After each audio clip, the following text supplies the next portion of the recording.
Ahem.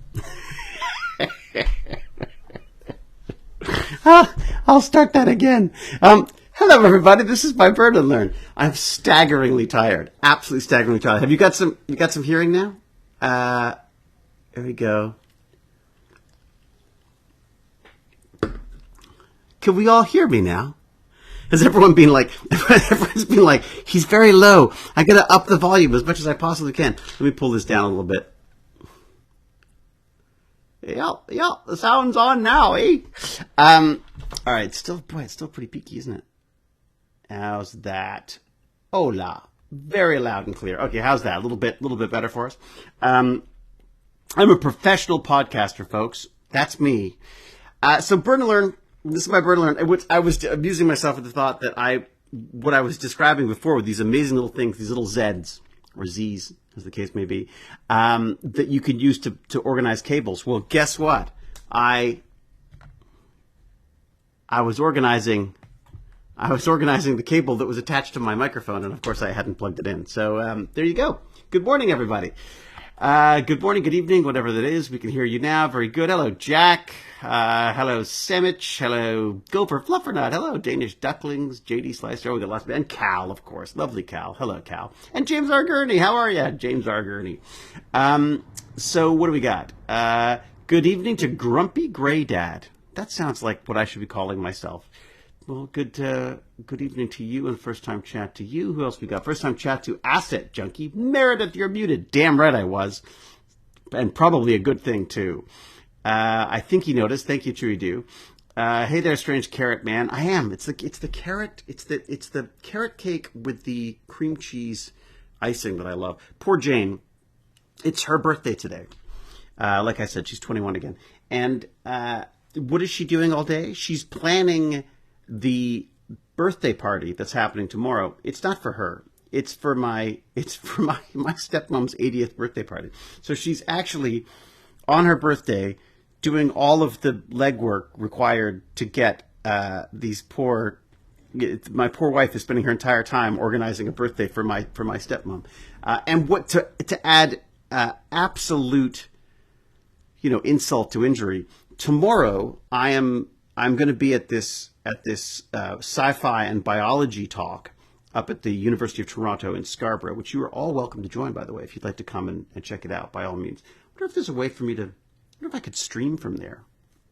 I doubt it. I can't stream from my own garage. How am I going to be able to stream from a garage, from a strange university setup? So yeah, these 12:30 and 2:30 up at University of Toronto Scarborough, they are having a thing called, I don't know, homecoming or something like that. It's kind of a homecoming day. They've stolen the whole sports approach and added it to sort of an academic get together where everyone there's everything from like hay rides to there's actually an RV escape room. So my friends in the biology department have put together, actually based on this whole escape room learning stuff that I've been babbling on about. They got a grant. They got a bunch of these students to work on this stuff, and they've actually put together a couple of sort of escape rooms that they've set up in an RV that are biology related stuff, and that's all thanks to Tech Banditry stuff. So, and to the wonderful people like Randy the Magic Man and stuff for introducing us to the whole world of escape rooms, and I've just run with it because the kids just freaking, they just love this stuff. The idea of solving puzzles and organizing themselves as a group to solve these things is so perfectly in tune with kids because they're used to video games, they're used to online organizing themselves and communities and stuff. And the idea that they can sort of pull themselves together, solve these things, and then my pitch is that they should go further and they should start creating their own as well. That the learning happens when they start putting this stuff that they've learned from the escape puzzles and also from whatever courses they're taking, and then try to put them into some kind of a puzzle for other people to solve. So I'm just gonna have a lot of fun with my desk that's on wheels. Don't mind me. This is where I'm gonna disconnect again all my cables. Okay, so chats. I've got a chat here, and I should also check my YouTube chat. And I'm not going to talk for a very long time today, because as I say, it is my wonderful wife's birthday today. So I think we're going to kick back. She wants to watch a movie There's a new movie on Apple TV apparently about that has George Clooney and what's his name, and that good-looking fella together in some kind of a crime thing. So she wants to watch that. She wants to watch good-looking men, battling it out. George Clooney and God, what is his name? Brad Pitt. So that's what she wants to do on her birthday. I'm going to accept that. And so we're going to kick back and do that, and I'm taking her out for a nice dinner tonight. So, yeah. And then, as I say, then it's the big party is tomorrow, but it's for an 80-year-old. Let me find my channel. Let me find my live chat, folks. I am a Stargate Carrot Cake with cream cheese icing. Yes, indeed. Am I ever? Oh, there you go. I can find my chat. I'm going to pop that chat out. Pop out the chat. Pop it out. And we can see what's going on. Who could I say hi to from the YouTube world? I will say hi to Rebel Time Lady. Woohoo! Jim the Evo, of course, again. Candy Mitch, Philos. Are people watching on both? You guys are on. I guess you probably switched from one to the other, going like, I can't hear him. Maybe it's not working on YouTube. No, it's just not working in my brain. Blurty Dad, Ananda Bricker, Paranoid Badger. Oh no, no sound. And who else? Dana, James, Karim. How are you? Sound check. Sound check. Yes. So definitely, I wasn't actually muted. I'd managed to disconnect the cable entirely because that's the McKay way. So I got the chat out there. Let's do this. We got hype trains going again. It's so funny having the two different platforms going at the same time. I quite like it though. I much prefer YouTube because I find it's so much easier to sort of find and search, and the discoverability on YouTube is great. But the interface on Twitch is just so much nicer for this whole chat live stream stuff. So thank you, Legend of Slash. That's very kind of you. Apparently I was loved in Stargate. Your character was my favorite. And strangely enough, my character was my favorite as well. So yes, so come visit me tomorrow, 12:30 at University of Toronto Scarborough. It's very sort of impromptu. This is not like a convention or anything like that. I'm happy to sign stuff if people show up or whatever. But mainly I'm there just because I just wanted to geek out with my biology friends about the possibility of life on other planets and what aliens would look like and that kind of stuff. So I'm there to present the first stage of engineering, the dreaming phase that is science fiction, and hopefully some maybe just sort of comic relief, probably more than anything else. But as I say, these are some very good friends of mine, and they, as I say, have been doing a fantastic job with this escape room stuff as well. So I'm looking forward to seeing that. Feel free to DM me on Twitch or Discord, preferred. Oh, what are you Discording? What's up? I'm not in a movie with George Clooney. That'd be fun though, wouldn't it? That'd be my dream RV escape. I like the idea. Lord of the Flies was the ultimate escape room for kids. Yeah, no kidding, huh? What was it? They were making that film, and they said the one thing that they learned in making the film was that it would never have taken as long as it did in the book for the kids to turn on each other. And apparently, the kids got weird within like the first week of filming that. So there you go. I've earned a hype chest reward. I don't know what that is. I don't like clicking things. Are you actually Canadian? I am actually Canadian, yes. But I'm also British, and I'm also American. I've got 3 passports. 3 passports in 1 language. I can be unemployed in 3 different countries at the same time. In fact, I am. Yeah, I just had a big debate about a job. I actually ended up turning it down.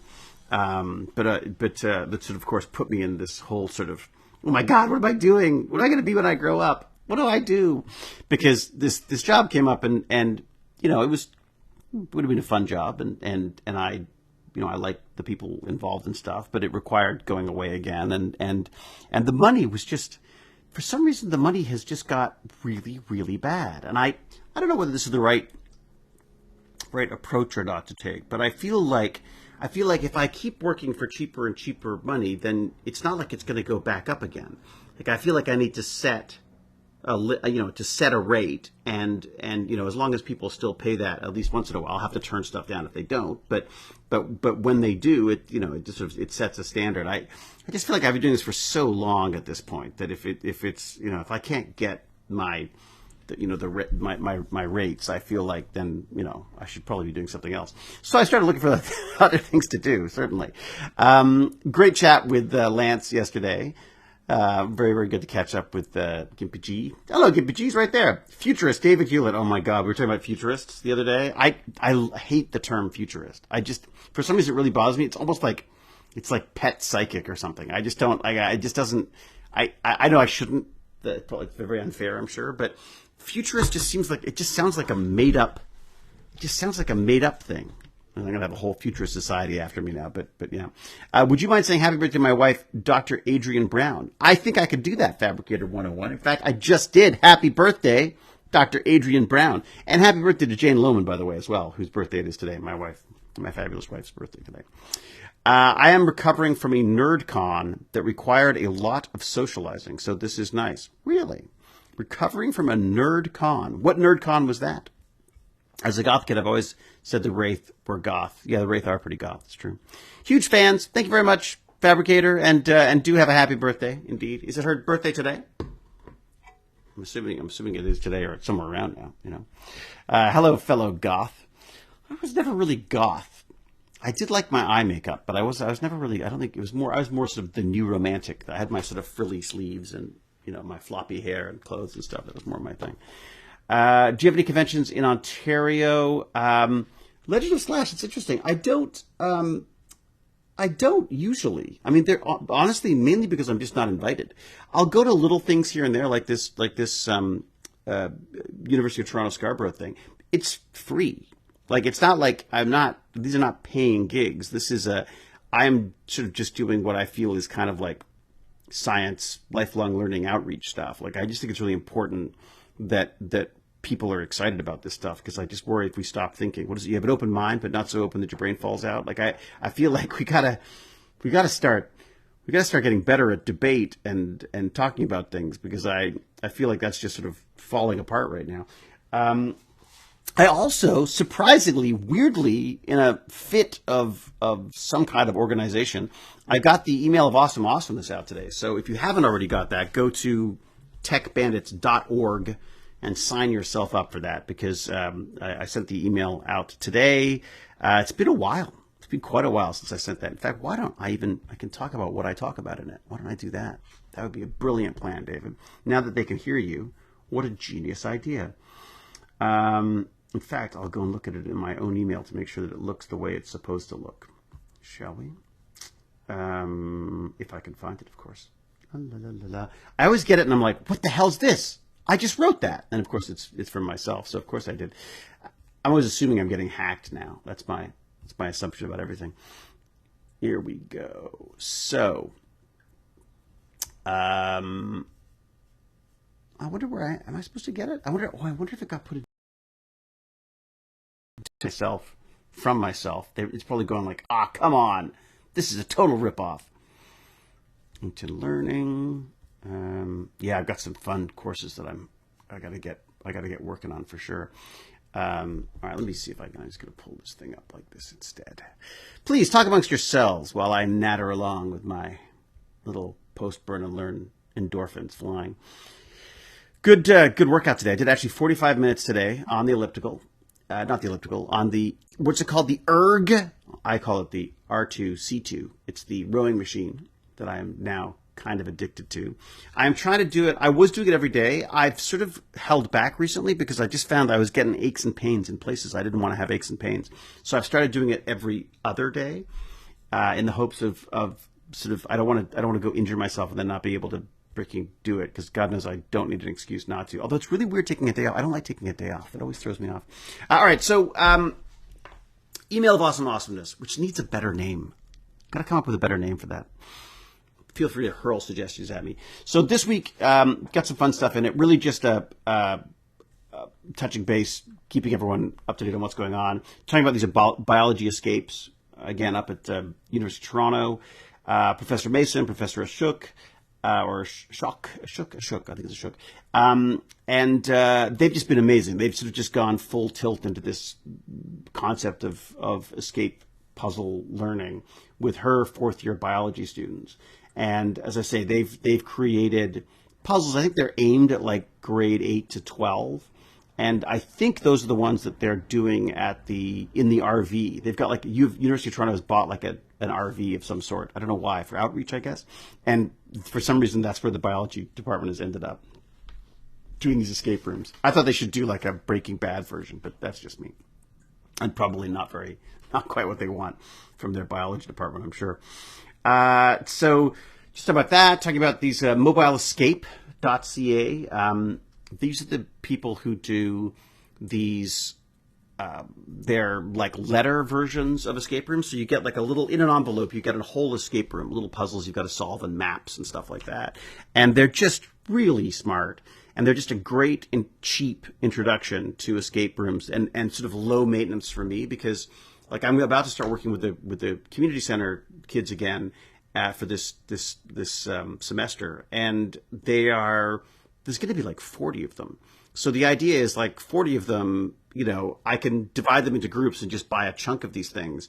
And they've each got something to work on. And it worked out really well last time. What I really want to do though is hopefully get them in a little early, get them, see how they respond to it, obviously, because each group is different. But if they do like it, to try to get them into building their own. And they've got a whole space downstairs that's a youth center, which is not really getting utilized as much as it could be. So the hope is that maybe we can convince them to go and design an escape room in there of some sort. They got some fun little nooks and crannies and stuff that they can use. So, but Mobile Escape is the company that I usually go to for these escapes. So I'm trying to get in touch with them or companies like them, and to put together our own escape pack. Like I'd love to like collaborate with a company that's building these things, and I can sort of add like a science fiction, element to what they're doing perhaps, or even just a theatrical, whatever, some kind of acting thing. But also sneak in some learning in there, because, well, I don't think you have to sneak in learning, basically. The beautiful part about the escape room stuff is that it pulls together so many different skills that are part of the curriculum for learning and stuff. So, so looking for some of those, for those connections. If someone's got any connections, anyone doing that kind of stuff, let me know. Yes, that's the homecoming celebrations. That's what it's called. And that is from 1 p.m. to 2:30, 1 p.m. to 2:30 p.m. on September the 28th. So tomorrow, and that's up at the University of Toronto Scarborough campus. So go check it out. Community Center. Yeah, I just sort of talked about the community center a bit, that we're going to be doing some escape puzzle stuff. I'm sort of pitching it to them with sort of murders, alien, horror, that kind of stuff is the pitch for the escape rooms. Like that would be the themes that we'll go with, because I feel those probably resonate with the kids more than anything else right now. The last one we did was like this, old timey murder mystery thing. And honestly, I suddenly realized how old I was, because, it talked about telephones and all these things that were basically complete historical relics to these kids. So I really think it's probably better this time to focus on some more of the silly horror. Not obviously going to scare the crap out of them or anything, but there's that. The other advantage, of course, is that I have a bunch of these 3D printers now. Prusa has been very, very ridiculously generous. I'm embarrassed, but has provided me with this brand new Prusa Mark IV. I don't know if you could see. I should check my stream so I can see what I'm showing you. So I don't know if you could see past my phone and my bubbly. I'm going to move that for you.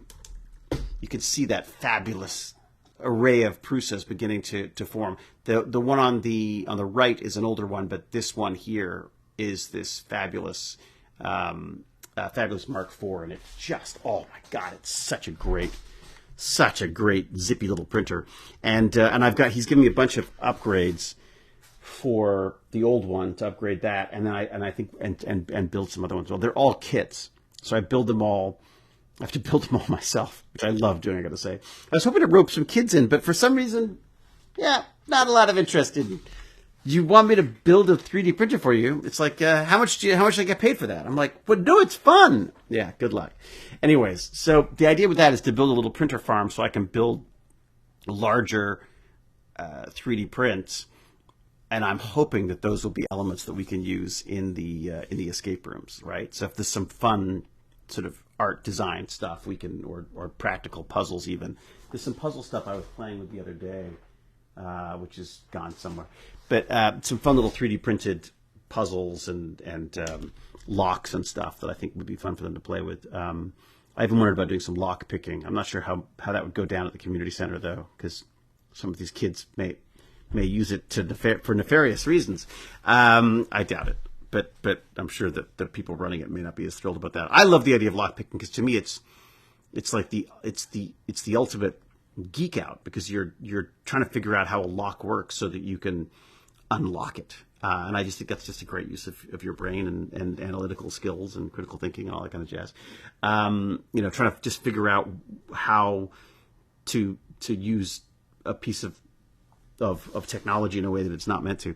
So yes, the idea is to be able to print some fun 3D printed props and puzzles and stuff. And then of course, we've got the fabulous CNC machine here, which was again another very, very kind donation.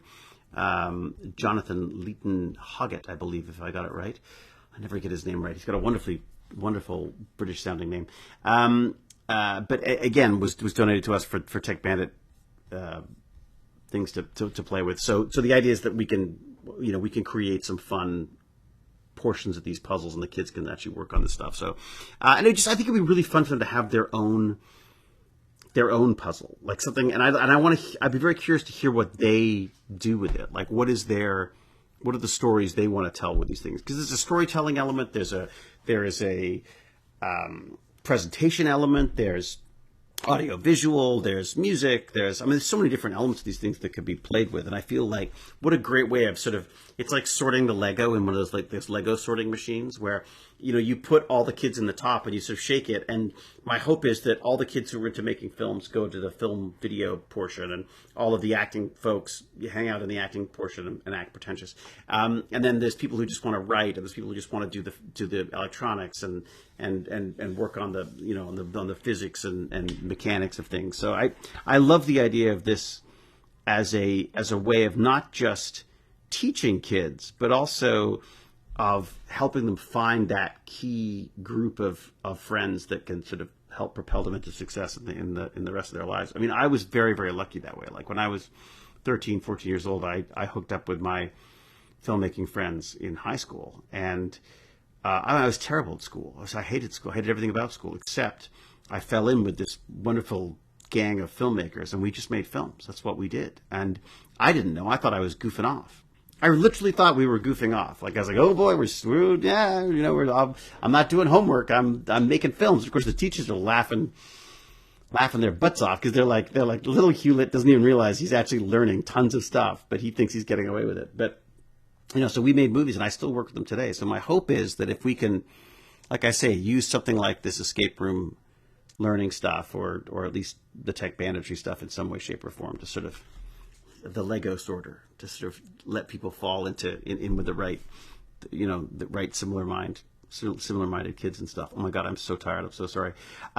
Paper clips. Thank you, paper clips. Doritos. I know. Paper clips. You had to put Doritos in there. Oh my God, it really is nice. Isn't it nice to see Cal? It is nice to see Cal. Cal is always, that the wonderful, flowery, and happy Cal, who is probably cursing and swearing at me for not knowing how to do, for not getting my microphone. My microphone's right. Elizabeth the Zed says we teach them digital lock picking all the time. Yeah, I guess in a way it's funny. Even locks are a bit antiquated now, aren't they? The fact that a physical lock is, so many of these locks are now digital anyways. But I feel like kids are natural hackers in that they're constantly trying. They've got the time and the inclination to experiment with making things work differently than they were meant to. So, a good thing I just made dinner. Good thing, Freckled Dawn. Very good. I came up with a better name for that email thing. What do you got, Horrid7? What do you got? Throw your names out there. Don't just announce it. I need proof. I have a Mark III S. Oh, very good. Yeah, I think the Mark III. I think that's what I've got. I think it's the Mark III, and then I've got an upgrade to the S, I believe. And then I've got this whole multi-filament thing. I've never really played with multi-filament, but like I said when I was muted, printing these, I ran out of one of the filaments. I was using this. Actually, I should say it again, actually, because I got all these fun little short ends, as we would call them in the film industry. When we were making films, used to get anyone who, if there was film that didn't get used, you would use that to make your film if you didn't have a lot of money. So these are little short ends of filament. So, and they're sent in these little, just little coils of the stuff to try out. And it was in this, I can't remember what it was called. It was an Alien 3D or something. It was this wonderful little nerd who put together these boxes of fun things to build and little bits of, like I say, little samples of filament to try out. And just absolutely lovely guy. I went back and forth with him for a while. I used to get the box, but I don't know what happened to it. He's still around or not. But yeah, he's it's really fun just having these. So I had a bunch of these short ends, so I use them whenever I can. And I was looking for a PET G type of filament, so I found these short ends and started using them. But what's kind of fun is you get this is a dual. It sexies up the Zs a bit, and then these things, as I say, just get used to organize cables, which is just which is great as long as I remember to plug them back in again, so I've got sound. What else we got here? Have you tried making filament out of old plastic bottles? No, I haven't. Because you know why? Because it's going to be stinky. One of the things I worry about with the 3D printing stuff are the fumes. Like I only really use the filaments that aren't horrible. Like ABS, I hate the smell of. And I worry with the recycling stuff. I love the idea. I would buy filament that was recycled bottles in a second. I looked into the idea of creating my own filament with any of the waste prints that I've got, because I've got so many. For the longest time, I would just keep every single piece of filament that was like every failed 3D printed part, everything, I would keep it. And the idea was I was going to sort of blend it down, crush it into a nice little fine powder, and then create filament out of it. But the reality is, to get good, reliable filament, you need good, reliable material going in, which is not what they would be getting from my mix of very different types of filament. Like, you'd need to make sure that you're using the same types of filament. And I was just throwing everything in a box, basically. So, yeah, I just felt like the process of, and also the cost. Like an actual filament extruder is actually quite expensive. And if it's not expensive, it's DIY. And DIY, it's pretty fiddly.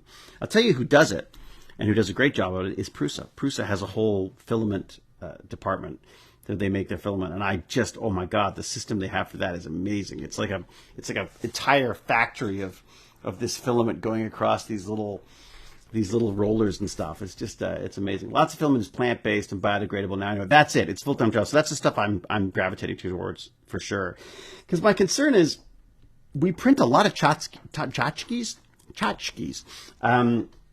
We print a lot of tchotchke stuff, and we get a lot of failed prints, and there's a lot of issues that happen with 3D printing, and so you end up throwing away a lot of plastic. And I do worry about the sort of repercussions of that. It's a bit like, the computer revolution, where we can all be desktop publishing, and we all have laser printers now because they're nice, cheap. And what happens? We just print reams and reams of freaking paper, which is just, worryingly environmentally horrible. Oh, you know what I could do? Something else I've gone and organized. Look, I did a lovely little bow on my Ethernet, which I then forgot to plug in. So let's see what happens. End stream, start stream. Oh, did it stop the stream? Oh my God, really?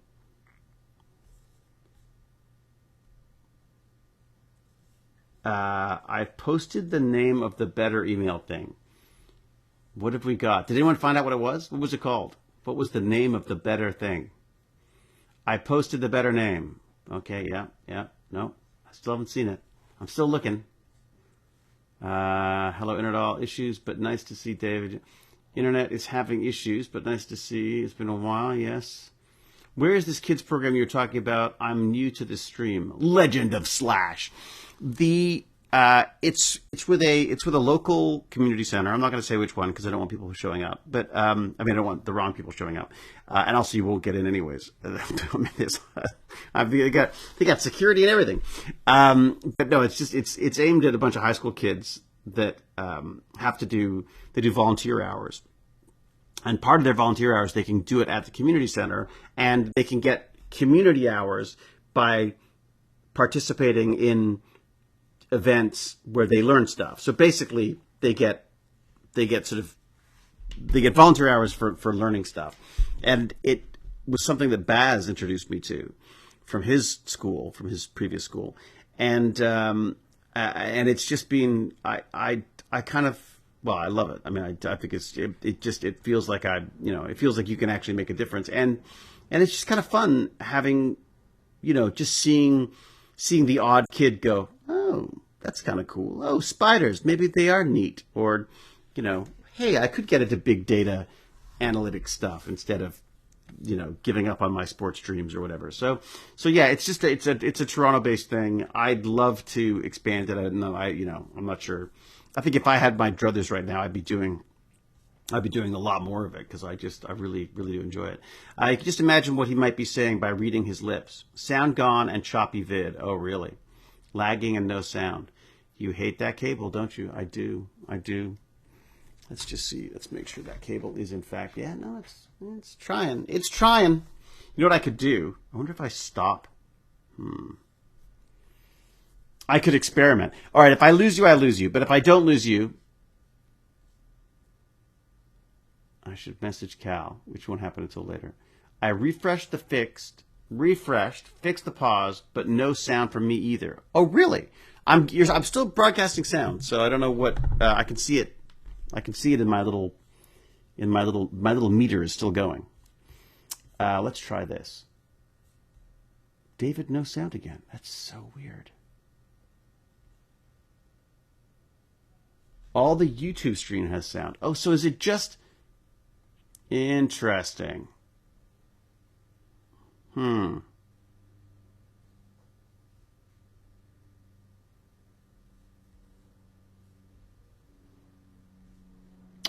Brilliant, Horrid 7. Absolute brilliant. For the 20th time, better name, the Stargate Man's Alopecia newsletter. Yeah, that's freaking brilliant. No audio on Twitch, but yes, YouTube. Oh, really? Okay. Well, I'm not sure what to say. What if I... Twitch sound always goes out for me on this stream. Interesting. Well, do we give up on Twitch and just stick to YouTube? Let's see what happens if I do this. All right, so... Oh, this is interesting. So you're saying it only happens when you simul stream on both. Oh, interesting. YouTube's working fine, but the simul stream is what's killing Twitch. Let me see if I can go to Twitch and see if I can hear anything on mine. I wonder if it's like if you refresh, if you get it back. Let's see. Let's see if we can hear anything. So here am I. I'm unmuted. Cannot join call in progress. Yes, welcome to chat. Boo YouTube. Actually, yes, I don't think about that, but that's even when the problems are. Twitch sound always goes out. Yeah, I mean, I wonder if that is what it's about. Yeah, the sound is gone for Twitch. I'm not sure what's going on there. I've been having a lot of problems with Twitch actually of late. I had it was pretending that it kept trying to restart the stream for a while, which was really weird. I think I may have to stop and start again. Why don't I do that? You know what I might do? I might cancel. Okay. Hello, Twitch. Twitch is being a jerk. So I'm going to end it now. Let's try YouTube.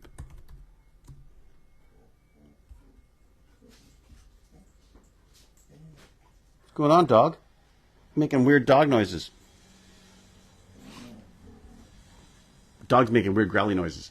Okay, I like Twitch's chat interface better, so I usually keep it on YouTube in the background, then watch Twitch while listening on the YouTube. That's probably smart too. All right, look, I'm